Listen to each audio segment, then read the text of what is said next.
Willkommen zu Frequent Traveler TV, heute wieder mit einer frisch gepressten Sendung für euch. Themen, die ich vorbereitet habe: Marriott Bonvoy macht einer Unsitte quasi wieder eine neue Runde. Und zwar, sie geben keine Preise für die Freinächte raus und sie haben jetzt die Preise einfach wieder erhöht, was ja eine Inflation ist. Weiter geht es auch mit dem Kollegen Kühne, der Großaktionär bei Lufthansa ist. Er kritisiert die Lufthansa, Carsten S. aus M. besonders. Schauen wir uns auch an, was bei ihm los ist. Dann gab es von dem Unfall mit der 737-800 von Jeju Air Neuigkeiten, da gehen wir auch drauf ein. Wir haben dann Social Media ist explodiert, nachdem da mit einem Passagier so ein bisschen an der Bekleidung man was auszusetzen hatte. Ihr könnt selber entscheiden, ob das einfach nur Bad Taste war oder ob so etwas verboten gehört. Weiter ist es so, dass SAS dem Starlink folgt.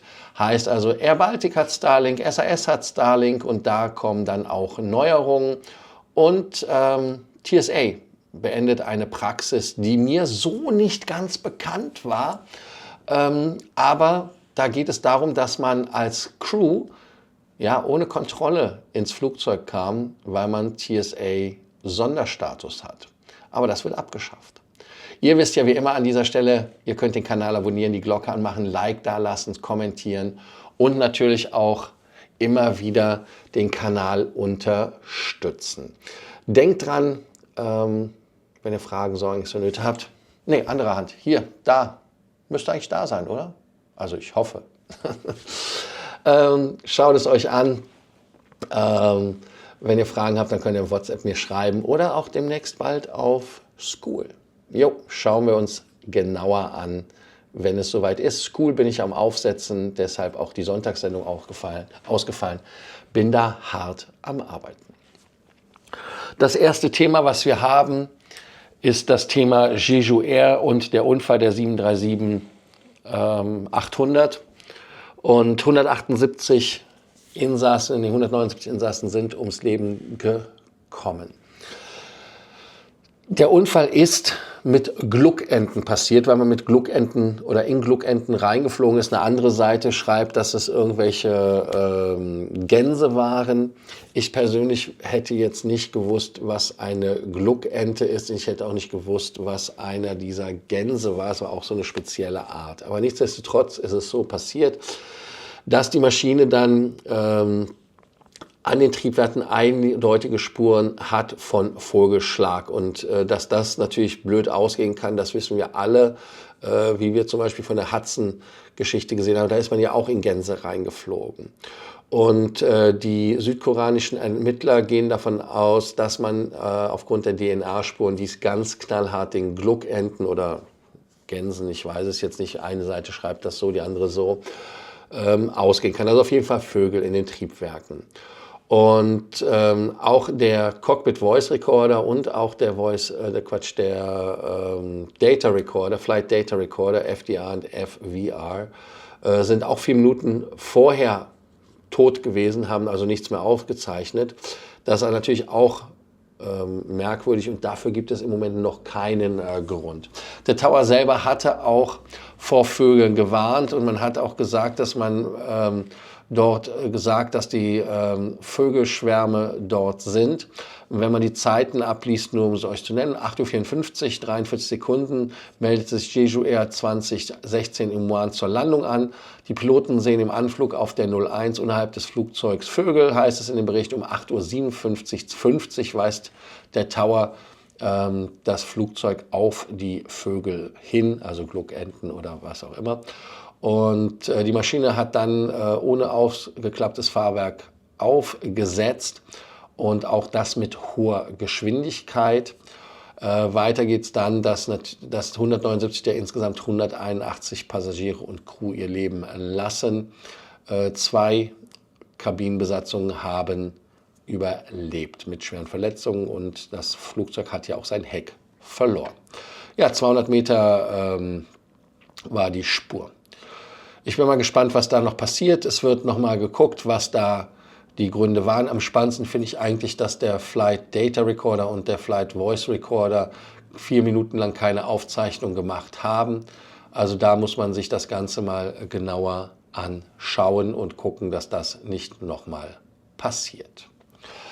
Wir wenden uns jetzt der Lufthansa zu und bei der Lufthansa ist es ja anscheinend jetzt so Usus, dass der Kollege Kühne sich da sehr lautstark meldet, um es mal ein bisschen zu überzeichnen, und sagt, dass er nicht happy ist. Und er möchte sein Investment nicht anpassen oder ändern. Er möchte das so lassen, wie es jetzt ist. Aber er hat halt Empfehlungen an Carsten S. aus M. Und er hat ja einen sehr, sehr guten Draht zu ihm. Er sagte ja schon im November, dass man sich bei Lufthansa verzettelt habe und dass man bei Lufthansa halt da so ein Problem hat mit der ganzen Markenvielfalt. Und jetzt geht es weiter, dass er gesagt hat, ich bin ein Freund von einfachen und übersichtlichen Strukturen. Und er sagt, dass die Lufthansa zu viele Flugbetriebe habe, zu viele Namen habe, also zu viele Baustellen damit. Das sind jetzt meine Worte. Und dass die Lufthansa ihr Produkt qualitativ hat verkümmern lassen. Und das ist ein absolutes Zitat. Und zwar legt Wert auf Dialog mit uns, aber bisher hat man die Geschäftspolitik nicht geändert. Und er kündigte an, wieder Zitat, je nachdem, wie das weitergeht, müssen wir uns stärker artikulieren. Zitat Ende. Und da muss man natürlich gucken, was bei solchen Treffen passiert. Das ist ja augenscheinlich auch passiert, Ende 2024. Und dann sagte in einem Gespräch mit dem Hamburger Abendblatt jetzt, die strategischen Fehler waren, das Produkt Lufthansa qualitativ verkümmern zu lassen und die Vielmarktpolitik allzu weit zu treiben. Und da muss man natürlich dann mal genauer hinschauen, was der Kollege Kühne da der Lufthansa empfiehlt, um aus dieser Malaise rauszukommen. Und das ist auch wieder ein Zitat. Wir haben das Lufthansa empfohlen, das Premium-Produkt qualitativ aufzuwerten und sich von einigen billigen Marken zu verabschieden, beziehungsweise diese zu einer Lufthansa-spezifischen einheitlichen Marke zusammenzulegen mit hohem Identifizierungsgrad. Er hat leider nicht gesagt, was er meinte und wen er meinte in der Lufthansa-Gruppe. Und er sagte, dass der Airline-Chef Jens Ritter erklärt hat, dass man sich seinen Bereich auf 3 Flugbetriebe konzentrieren will, Classic, Cityline und Discover. Und dass man halt für die strategische Partnerschaft im Sommer halt eine Beteiligung bzw. einen Partner haben möchte, um die Spitzen abzufangen. Und in Sachen Premium-Produkt will Lufthansa die Langstrecke wieder Boden gut machen. Einerseits mit der neuen Allegris, aber natürlich auch mit dem Serviceangebot mit Fox. Und zwar Future Onboard Experience. Jetzt habe ich es drauf, jetzt kann ich es, jetzt ist es so. Aber wie ich ja schon eingangs gesagt hatte, der Kollege Kühne möchte sein Aktienpaket nicht verändern. Heißt also, er möchte nicht zukaufen, er möchte aber auch nicht verkaufen. Und er sagt, wir haben die Aktien der Deutschen Lufthansa AG vor 2 Jahren sehr günstig erworben. Der Einkaufskurs entsprach in etwa dem heutigen Stand. Mittel- bis langfristig sehe ich die Kurssteigerungspotenziale so hart und dann weiter, bis auf Weiteres. Das war das Zitat, bis auf Weiteres von ihm, danach wieder Zitat Ende, will er es halt nicht ändern. Also er guckt sich das noch an, aber er wird wohl nicht happy sein, wenn der Kurs sich nicht langsam nach oben bewegt. Wo auch Leute nicht happy sind Leute, wenn es irgendwie um irgendwelche Bekleidungssachen geht oder irgendwelche Merkwürdigkeiten mit Social Media. Und, ups, da war falsche Tastatur, hier muss ich eingeben. Und zwar ist es so, dass Social Media da komplett durchgeflippt ist, nachdem ein Passagier United Flight Attendants Uniform, also er hat hat das Ganze einen Terrorist Attire, also einen Terroristenanzug genannt, was die da haben. Und es war auf dem Flug von LaGuardia nach Chicago, wo jemand sich als Teil einer Terroristengruppe gekleidet hatte. Und ihr könnt jetzt mal gucken, ob das so ist. Auf jeden Fall wurde es dann auch wieder mit Rassismus und so weiter gehen. Und jetzt könnt ihr natürlich auch euch das Ganze nochmal selber angucken, wie das aussieht aus eurer Sicht. Ihr seht das ja eingeblendet und eingebildet. Und da bin ich mal gespannt, inwieweit das ist. Und zwar ist es so, die Person, die das Foto genommen hat, ist ein United Airlines Mitarbeiter, der im Ruhestand ist oder Mitarbeiterin. Und ich bin mal gespannt, ob diese Person dieses Privileg dann auch verliert. Natürlich, weil das so viel Stress gemacht hat. Ich bin mal gespannt, dass man natürlich sieht, wie das ist und was da auch passiert. Aber es geht sich halt darum, dass die Crew da auch natürlich politisiert mit ihren Pins. Und wenn man halt so einen Palestine-Pin dran hat, dann wird das natürlich auch als Statement gewertet. Und ich finde es halt persönlich sehr schwierig, wenn Crews oder aber auch Leute halt ihre Meinung so offensichtlich tragen grundsätzlich. Aber man muss auf der anderen Seite auch sagen, wenn man nicht bei der Arbeit ist, heißt also, wenn man nicht in Uniform ist, dann kann man machen, was man will. Aber in der Uniform haben solche politischen Statements keinen Platz in meinen Augen. Ihr könnt ja gerne unten rege kommentieren, ob ihr da der Meinung seid oder nicht. Und ihr könnt ja auch übrigens was dazu schreiben, ob der Kollege Kühne recht hatte. Das war eine Frage des Tages, die hatte ich vergessen. Und ich bin mal ganz klar natürlich der Meinung, dass das, was in Gaza passiert, ist traurig, aber auch was in Israel passiert, ist traurig. Also es ist eine sehr, sehr schwierige Situation, aber trotzdem muss man halt, wenn man in einer Metallröhre zusammensteckt, vielleicht gewisse Dinge einfach unterlassen. Und wenn ich mich mit Leuten über Religion, wie war das, Religion, Sex und welche Themen man Politik, die man auslassen sollte, aber wenn man sich auf solche Themen einlässt, muss man natürlich auch davon ausgehen, dass man da dann in Kritik kommt und mit dieser Kritik dann umgehen muss. Also ihr könnt ja mal gucken, wie ihr das seht und was ihr davon haltet. Aber auf dem Bild zum Beispiel sieht man halt den Passagier, der halt so aussah, als ob er von einer Terroristengruppe wie der Hamas oder Hezbollah kommt mit dem Palästinenser-Tuch. Das Bild könnt ihr selber bewerten. Könnt ihr auch unten schreiben.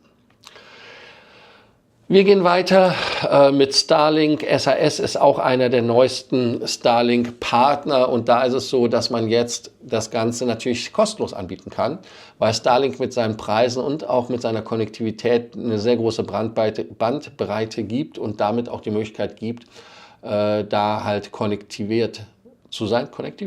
verbunden zu sein, Connectivity hat. Und diese Partnerschaft, die es ja auch schon mit anderen Fluggesellschaften gibt. Ich hatte ja Air Baltic genannt, aber da gibt es wesentlich mehr. Air France, Air New Zealand, Hawaii, Qatar, United, WestJets, die alle diesen Service Starlink installieren wollen. Ich persönlich bin ja auch ein Starlink-Nutzer. Ich habe meinen eigenen Dish. Ich habe den auch, muss ich gleich mal gucken, muss ich ja gleich mal wieder rausholen und gucken. Aber im Hotel hier habe ich sehr schnelles Internet, deshalb brauche ich das nicht. Und da muss man natürlich gucken, ob das vielleicht der Stein der Weisen ist, weil Internet wird damit wesentlich billiger und auch wesentlich geiler an Bord. Lufthansa hat ja schon reagiert auf der Langstrecke, dass man zumindest Messaging kostenlos bekommt und der Plan von SAS ist hier, dass man das ausrollt bis 2025 ist der Start und dann wird es halt wirklich in der gesamten Flotte ausgerollt. Und weiter ist es so, dass man jetzt sagt, dass man dort natürlich wesentlich schneller ist als alle anderen Provider. Das kann ich auch sagen. Starlink ist relativ stabil, auch wenn ich es im Auto benutze, ist relativ cool. Und da muss man natürlich sagen, dass man irgendwo so 2027 hofft, dass das Ganze dort auf den Flugzeugen ist. Aber das ist natürlich wie immer so eine Pi mal Daumen. Wenn die das sagen, dann ist das immer frommer Wunsch. Wir sind mal gespannt, wann das passiert. Aber ich finde Starlink halt eine coole Sache und muss ehrlicherweise sagen, dass die Euro-Bonus-Member, die das dann kostenlos nutzen können, dort interessante, schnelle Internetoptionen dann an Bord haben. Wir können davon ausgehen, ob ihr schon wieder gebonvoid worden seid oder nicht. Gebonvoid ist ja der Begriff für alle, die von Starwood rübergekommen sind zu Marriott, und ich zum Beispiel bin ja Lifetime Titanium und habe auf dem Titanium-Status von der Marriott dann halt Glück gehabt, dass ich mich requalifizieren muss. Aber was für mich halt immer wieder ein Painpoint ist halt der niedrige Wert der Punkte. Und der ist anscheinend noch niedriger geworden, weil nämlich die Leute bei Marriott nicht nur nicht mehr Tabellen veröffentlichen, was so eine Freinacht kostet, oder Kategorien, wie es die bei Hyatt gibt, sondern man hat einfach sogar noch die Preise jetzt erhöht. Und das ist halt das Problem. Wenn man sich das Ganze anguckt, ist diese Preisentwertung, diese Devaluierung und auch damit eine Inflation, die man dabei heraufbeschworen hat, weil die Punkte halt weniger wert sind, ist das so. Man muss natürlich jetzt der Ehrlichkeit halber sagen, die Hotels selber können nicht entscheiden, wie viele Punkte man nimmt und was die Punkte wert sind und so weiter. Das ist immer eine Geschichte, die Marriott für einen übernimmt. Klar, logisch. Aber auf der anderen Seite ist es so, dass man halt bei vielen jetzt die Preise sieht, wie sie hochgegangen sind. Und ich persönlich, ich nehme keinen Track oder wie das heißt, ich kontrolliere nicht, wenn ich die Punkte einsetze, ob das Hotel früher billiger oder sonst was geworden ist. Aber es ist wohl anscheinend so, dass wenn man den Leuten im Internet glauben darf, dass man dort jetzt wesentlich mehr bezahlen muss. Heißt also, dass anstatt zum Beispiel in Madrid anstatt 40.000, 44.000 sind, das sind 10% mehr und das ist halt Inflation. Dazu habe ich noch eine zweite Frage des Tages. Wie findet ihr die neue Praxis, Freinächte nicht mehr zu preisen? Heißt also, dass man da keine Preise mehr nennt, sondern einfach dort dann, ja, ganz klar machen kann, was man will. Und das ist ja das, was jeder Staat ja auch will. Man kann auf der einen Seite nicht nur Geld drucken als Staat, man kann sogar Preise bestimmen. Und das ist halt das Schlimme und das macht das Punkte-Game in meinen Augen immer so schwierig und so bekloppt, wenn man da halt dann so gebonvoid wird. Habt ihr das Gefühl, dass ihr gebonvoid worden seid? Kommentiert unten in der Spalte. Das Thema, was auch spannend ist, dass Cabin Crew, und das wusste ich ehrlicherweise gar nicht, in den USA ohne Security zum Beispiel ans Flugzeug gekommen sind. Und das Programm, was die TSA hatte, war KCM, also Known Crew Member. Und genauso wie es dort ist mit den Known Passenger, also mit unserem parallelen Programm als Passagiere, ist es so, dass man jetzt aber verstärkt festgestellt hat, dass die Cabin Crews das versucht haben, ja, zu ignorieren. Und genauso gibt es jetzt halt Konsequenzen. Man hat versucht, Waffen durchzuschmuggeln und so weiter und so fort, Drogen, alles. Und das Programm war als eine Art Joint Venture gemacht worden zwischen den Airline Pilots Association und den anderen Airline Gewerkschaften, dass die Crew dann halt in diesem Programm ja, durchgehen konnten, weil sie halt sicherheitsüberprüft sind. Und das ist natürlich eine Riesenersparnis. Und ich persönlich mag das ja auch. Du gehst einfach durch, brauchst dich nicht mehr halb nackert zu machen, Schuhe ausziehen und so weiter. Und jetzt ist es so, dass man bei der Regierung 2022 zumindest angefangen hat zu gucken in das Programm rein und hat halt festgestellt, bei stichprobenartigen Sachen, dass es da halt illegale Betäubungsmittel und so weiter gab, die man versucht hat reinzuschmuggeln, Gold, Geld, alles, you name it. Und da war es so, dass zum Beispiel eine Cabin Crew gecatcht worden ist in San Diego am Flughafen bei einem dieser Random Checks und hatte 3,33 Pfund Fentanyl am Körper fest getaped. Und wir haben ja in den USA eine Fentanyl-Epidemie, genauso wie in Deutschland ja anscheinend auch, hat mir jemand erzählt. Ich weiß es ehrlicherweise nicht, bin dafür nicht oft genug in Deutschland. Und es ist halt einfach so, dass man jetzt dieses KCM zu 2025 einfach abschaffen will. Das heißt also, man wird nicht die Leute, die man gefunden hat, bestrafen, so wie es bei uns im Programm ist. Wenn jemand zum Beispiel, erinnert euch an die Dame, die einen Apfel in der First Class gekriegt hat, glaube ich, war es, ist damit in den USA einreisend gewesen und dann haben sie festgestellt, oh, du hast einen Apfel, darfst du nicht und haben ihr dafür Global Entry, also dieses Trusted Traveler, rausgenommen. Und da ist es so, dass man jetzt ein neues Programm da einbauen möchte und in Angriff nehmen möchte. Das nennt sich TSA, nennt das CMAP, Crew Access Point Program. Und da möchte man halt wirklich wissen, was da passiert. Und ich bin mal gespannt, ob dieses Privileg dann weiter dort ausgenutzt wird oder nicht. Natürlich kann man sagen, ja, man soll damit verhindern, dass die Leute irgendwie das Flugzeug vom Himmel holen oder sonst irgendwas. Aber nichtsdestotrotz, wenn man halt ein Vertrauen grundsätzlich missbraucht, dann muss weg. Also ist das hier so, dass ihr sagt, hey, sollen da auch, so wie bei uns bei dem Programm, die Leute nur gedrillt werden darauf zu funktionieren. Wenn sie nicht funktionieren, nimmt man ihnen das Privileg ab. Oder ist es so, dass ihr sagt, na, das soll alles weggemacht werden, warum sollen die Privilegien sein? Wir gehen auf die Fragen des Tages ein, und zwar die erste Frage des Tages ist natürlich über den Kollegen Kühne, und die Frage ist beim Kollegen Kühne, teilt ihr seine Kritik, sagt ihr, dass er da recht hat mit der Lufthansa, mit der Verklatterung, dass man zu viele Marken hat und seinen Premium-Fokus verloren und weiß der Geier was alles hat. Könnt ihr ja schreiben, könnt aber auch eigene Painpoints schreiben. Und die andere Frage ist, wie findet ihr Programme, die einfach keinen Wert nennen, den man da hat, wenn es darum geht, den Preis zu finden. Dass man also nicht sagen kann, hey, ich möchte in dem Hotel übernachten, ich brauche 20.000 Punkte, ich brauche 30.000, ich brauche 100.000 Punkte und so weiter und so fort. Oder ist es einfach so, dass man das hinnehmen muss und sagt, die erhöhen einfach die Preise, weil ich habe ja bei anderen Programmen ja auch keinen Überblick. Also da könnt ihr nochmal antworten und gucken, ob ihr gebonvoid worden seid und ob das überhaupt für euch ein Thema ist, wo ihr sagt, das ist gebonvoid. Denkt dran, den Kanal zu abonnieren, die Glocke anzumachen, ein Like dazulassen und wie immer natürlich an dieser Stelle, denkt dran, den Kanal zu abonnieren, die Glocke anzumachen. Ich freue mich auf die nächste Sendung mit euch und morgen wieder. Also, bis dann. Ciao, ciao.